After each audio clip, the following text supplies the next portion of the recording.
এই যে দীর্ঘদিন ধরে বিগত শাসন আমলে যে ফ্যাসিবাদী রাষ্ট্রীয় কাঠামো তৈরি হলো, সেই কাঠামোর যদি পরিবর্তন না হয়, গণতন্ত্র কি কখনো বাংলাদেশে প্রাতিষ্ঠানিক রূপ লাভ করবে? সোজা উত্তর হচ্ছে না।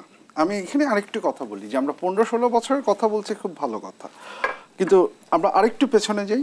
আমরা কারণ হচ্ছে দুটো জিনিস। এক হচ্ছে আমি যেটা শুরুতে বলছিলাম যে গণতান্ত্রিক যে শাসন ব্যবস্থা আমরা এটাকে দুভাগে দেখি।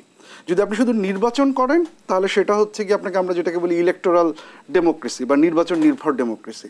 আরেকটা হচ্ছে লিবারেল ডেমোক্রেসি, যেখানে সিভিল লিবার্টি, পলিটিক্যাল লিবার্টি, এই সব কিছু হচ্ছে গিয়ে থাকবে। দেখুন 91-তে আমরা একটা নিরপেক্ষ নির্বাচন দেখেছি, 96-তে দেখেছি, 2001-এ দেখেছি, 2008-এ দেখেছি। এই যে মাঝখানের যে 5 বছর যেটাতে ছিল, আমরা কিন্তু একটা লিবারেল ডেমোক্রেসিতে যে ট্রানজিশন সেটা আমরা দেখিনি। আমরা ইলেকটোরাল ডেমোক্রেসিটাই দেখেছি। এখন সমস্যা হচ্ছে যে আজকে আমরা যেটা নিয়ে কথা বলছি যে আমরা কি 91-তে ফেরত যেতে চাই, যেটা আমরা গত 15-16 বছরে যা ছিল তার চেয়ে অনেক উন্নত একটা ব্যবস্থা। কিন্তু আমাদের স্বপ্নটা তো আরও বড়, আমরা তো আরও সামনের দিকে এগোতে যাচ্ছি। যে কারণে হচ্ছে কি এই গণতান্ত্রিক প্রতিষ্ঠানগুলোর যেটা কথা বলছেন সেগুলোকে শক্তিশালী, কারণ ওই যে গণতান্ত্রিক যে ব্যবস্থার আমরা স্বপ্ন দেখছি সেখানে আমাদের যে ইনস্টিটিউশনস অফ অ্যাকাউন্টেবিলিটি বা জবাবদিহিতা নিশ্চিত করার যে প্রতিষ্ঠানগুলো আছে, দুর্নীতি দমন কমিশনের কথা বলুন, মানবাধিকার কমিশনের কথা বলুন, তথ্য কমিশনের কথা বলুন, এগুলো শক্তিশালী একটা ভূমিকা পালন করবে যাতে এক্সিকিউটিভের জবাবদিহিতা সে নিশ্চিত করতে পারে।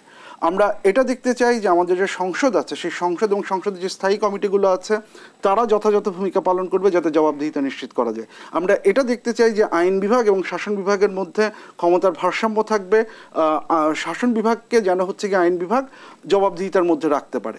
এই যে প্রতিষ্ঠান বিনির্মাণ করা, এই এবং ব্যুরোক্রেসির ক্ষেত্রে আমরা একই জিনিসই দেখতে চাই। এই যে প্রতিষ্ঠান বিনির্মাণ করা, এই প্রতিষ্ঠানগুলো বিনির্মাণ করার ক্ষেত্রে আমাদের 14-15 বছরের যেমন ব্যর্থতা আছে এটা সত্যি, এর আগেও কিন্তু হচ্ছে গিয়ে যে খুব যে শক্তিশালী প্রতিষ্ঠান আমরা তৈরি করার ক্ষেত্রে জোর দিয়েছি সে কথাটাকে আসলে খুব শক্তভাবে বলা যাচ্ছে না।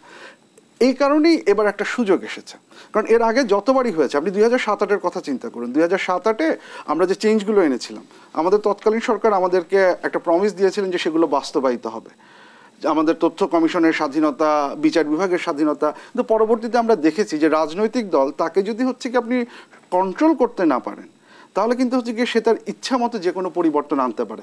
আজকে আমরা যে পরিবর্তনগুলোর কথা বলছি সেগুলো যদি বাস্তবায়িত হতে হয় তাহলে কিন্তু রাজনৈতিক দলগুলোর সেই মৌখিক প্রতিশ্রুতির উপর নির্ভর করে যদি আমরা ছেড়ে দেই তাহলে কিন্তু হবে না। কারণ তাহলে কিন্তু আবারও যেটা আমি বললাম যে হায়েস্ট আমরা 91 সাল পর্যন্ত ফেরত যেতে পারি, কিন্তু যে গণতান্ত্রিক প্রতিষ্ঠান বিনির্মাণের, গণতান্ত্রিক কাঠামো শক্তিশালী করার কথা বলছেন সেটি কিন্তু আমরা দেখবো না। আমাদেরকে কিন্তু একটু চিন্তা করতে হবে যে আসলে আমরা কি চাচ্ছি।